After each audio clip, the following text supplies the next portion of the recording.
గౌరవ సభ్యులు అనిల్ జాదవ్ గారు.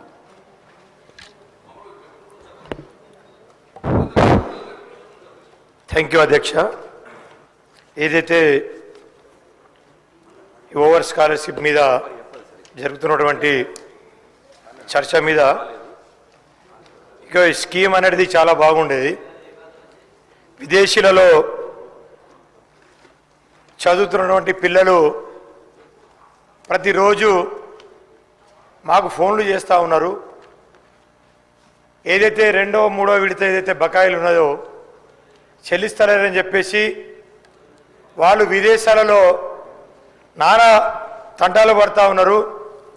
ముఖ్యంగా రాష్ట్రంలో కానీ నా నియోజకవర్గంలో కానీ అయితే అన్ని కులాల వాళ్ళు ఉన్నా కానీ ముఖ్యంగా గిరిజన విద్యార్థులు మాత్రం చాలా ఇబ్బంది పడుతూ ఉన్నారు. ఎందుకంటే వాళ్ళ తల్లిదండ్రులు మార్కెట్లలో రోడ్లలో ఎక్కడ 2% 3%తో డబ్బులు దొరుకుతుందా, ఆ డబ్బులు తెచ్చుకొనైనా కానీ కనీసం వాళ్ళకి పంపించాలని చెప్పేసి వాళ్ళు పడుతున్నటువంటి తండ్రులు నానా గోసలు చూడలేక చాలా ఇబ్బంది పడతాం అధ్యక్ష. ఎందుకంటే గిరిజన పిల్లలు వాళ్ళు చదువుకోవాలని చెప్పేసి అప్పుడు పెట్టినటువంటి బౌద్ధమైన స్కీమ్ ఇది.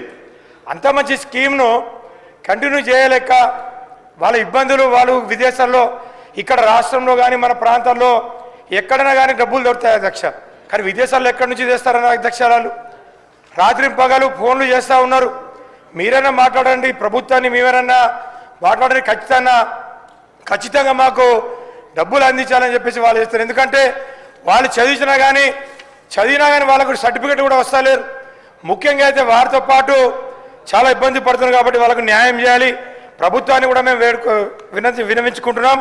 ఖచ్చితంగా ఏదైతే గిరిజన పిల్లలు ఏదైతే వాళ్ళు చదువుకుంటున్నారో వాళ్ళకి స్కాలర్షిప్లు చెల్లించాలి. ఇంకా ముందు కూడా ఎంతమందిని మనము స్కాలర్షిప్లు ఇంకా ఎంతమందిని మనం చదువుకు పంపిస్తూ ఉన్నాం, ఎంతమంది గిరిజన శాఖ తరపున ఎంతమందిని మనము పంపిస్తా ఉన్నాం అవి కూడా క్లియర్గా చెప్పాలని చెప్పేసి కూడా ఈ సందర్భంగా తెలియజేసుకుంటూ, అదేవిధంగా స్కాలర్షిప్ వస్తే ఇంకా వేరే విధంగా కూడా మన రాష్ట్రంలో కూడా చాలామందికి డిగ్రీ పిల్లలు కానీ ఇంటర్మీడియట్ పిల్లలకు కూడా స్కాలర్షిప్లు వస్తలేవు. అలా ఎగ్జామానాలు కూడా వాళ్ళకి సర్టిఫికెట్లు కూడా ఇస్తలేరు. చదువు పూర్తయినా కానీ వాళ్ళకు కూడా సర్టిఫికెట్లు ఇస్తలేరు అధ్యక్ష. కాబట్టి దీని మీద మీరు ప్రత్యేకంగా చొరవ తీసుకొని యొక్క పరిష్కారాన్ని చూపాలని చెప్పేసి కోరుతా ఉన్నాం.